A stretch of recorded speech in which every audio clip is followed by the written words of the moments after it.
Bonjour à tous et bienvenue sur Montanews, le journal préféré de vous, lycéens de Montalembert. Il fait très froid, mais je suis très heureux de vous retrouver pour le mois de décembre. Et oui, Noël approche. Yes, c'est Noël. Ah, Jingle Bell, Jingle Bell. Oh oh oh. Oh. Bon, je suis pas le Père Noël, mais je suis ravi de vous retrouver pour un nouvel épisode. Dans cette vidéo, vous retrouverez un petit documentaire sur un conseil de classe de seconde. On a également posé des questions sur le thème de Noël à vos camarades préférés. Et puis, on finira par un petit clip sur les décorations de Noël du lycée. Ah oui, et j'oubliais, restez jusqu'à la fin parce que à la fin de cet épisode, on vous fait gagner un petit cadeau. Voilà, bonne vidéo à toutes et tous. Alors, bonjour, je suis en présence des deux délégués de la classe de seconde 5. Bonjour. Bonjour. Bonjour. Comment allez-vous? Bien. Ça va. Alors, vous êtes prête pour un nouveau conseil de classe? Ouais. C'est votre premier de l'année? Oui, c'est le premier de l'année.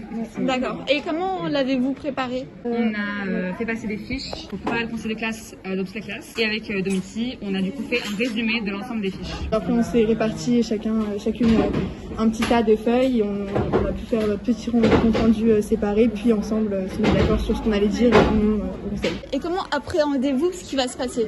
Un peu stressé, mais ça va bien se passer. Même très stressé. Voilà. Un peu peur de se sentir un peu oppressé par les professeurs, mais bon, ça va se passer comme ça doit. Enfin, voilà. Oui, ça va bien se passer, vous inquiétez pas. Merci beaucoup. Bonsoir Monsieur Fouquet, vous allez bien? Très bien, et vous-même Marius? Ça va très bien, merci beaucoup. Alors avant que le premier conseil de classe de l'année commence, j'aurais une petite question à vous poser. Quel est votre rôle durant un conseil de classe en seconde? Alors mon rôle, il est important. Je préside ce conseil de classe, tous les conseils de classe, c'est-à-dire 10 conseils de classe par trimestre, sur l'ensemble du niveau. Je préside les débats. Je laisse bien entendu la place au professeur principal pour animer les débats. Mais à un moment ou à un autre, s'il faut trancher, je trancherai.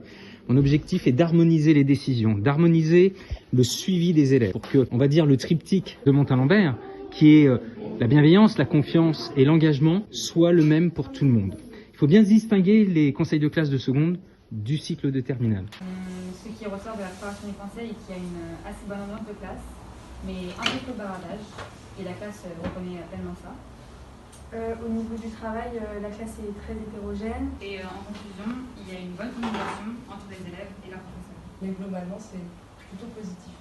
Au-delà de l'entente dans la classe, les élèves sont aussi très contents parce qu'ils ont un vrai sentiment de soutien de votre part en tant que professeur et ils vous trouvent très à l'écoute et dans la communication.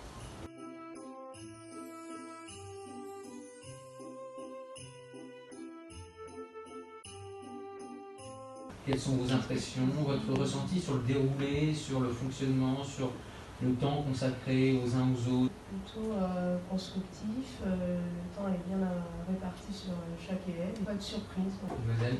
En fait, il n'y avait pas vraiment de raison de stresser. Il n'y avait pas de raison de stresser, ça s'est très bien passé. Ouais. Non, j'ai entendu. Est-ce qu'il y avait des interrogations malgré tout qui... Ça s'est passé comme vous le pensiez? Elles ont l'habitude, elles sont déléguées depuis... Elles ont longue expérience. Alors, le conseil de classe s'est-il bien passé? J'étais un peu stressée au début, mais en vrai, ça s'est super bien passé. Ouais, c'était plutôt fun dans l'absolu d'être là. D'accord. Et est-ce que vous avez été déçue ou plutôt contente de vos appréciations ou en général de la classe? Moi, concernant mon appréciation, j'étais plutôt contente. Et concernant celle de la classe, je m'attendais un peu à tout ce qui a été dit. Ouais, je pense vraiment comme Lina, c'est vrai que on s'y attendait au final, en tout cas pour la classe surtout, on s'attendait à avoir des bavardages, etc. Donc ça va.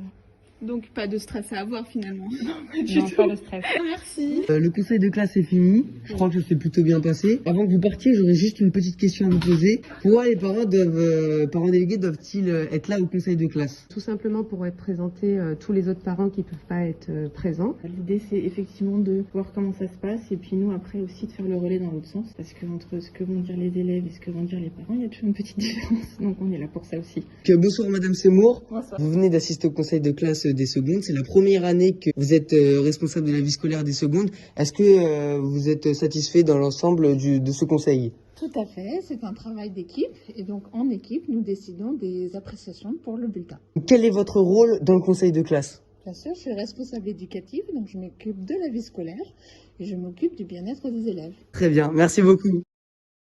Alors bonjour, comment allez-vous? Bien. Ça va très bien et vous? Ça va, merci. Alors nous voulions vous poser une question. Savez-vous d'où vient la bûche de Noël? Alors, pas du tout. Alors, honnêtement, j'en ai jamais entendu parler. Probablement un rapport avec tout ce qui se passe, avec la bûche du bois. Genre, peut-être la bûche, genre tu coupes le sapin et du coup, il reste le tronc. Et du coup, c'est la bûche.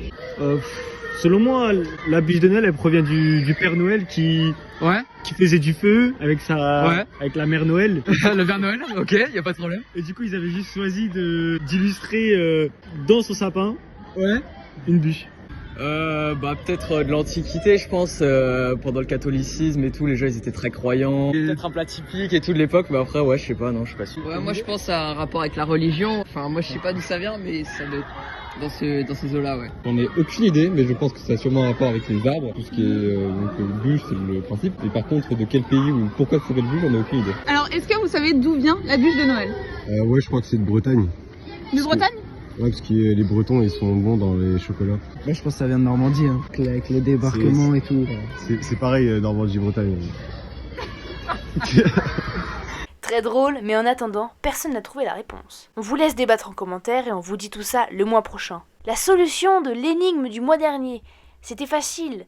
2 plus 2 est égal à 8 parce que 2 ça s'écrit avec 4 lettres. Alors en fait, on additionne le nombre de lettres, donc 2 plus 2 est égal à 8 parce que 2, il y a 4 lettres dans le mot et du coup ça fait 4 plus 4, 8. Voilà.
Pour Noël, nous avons décidé avec l'équipe de Montagne News de cacher dans le lycée 8 lutins. Si vous trouvez le lutin gagnant, donc celui où il y a marqué bravo vous avez gagné, envoyez la photo du lutin sur le Instagram juste ici. Merci beaucoup d'avoir regardé la vidéo. N'hésitez pas à vous abonner, à mettre un petit pouce bleu et on se retrouve l'année prochaine pour une nouvelle vidéo. Sur ce, joyeux Noël.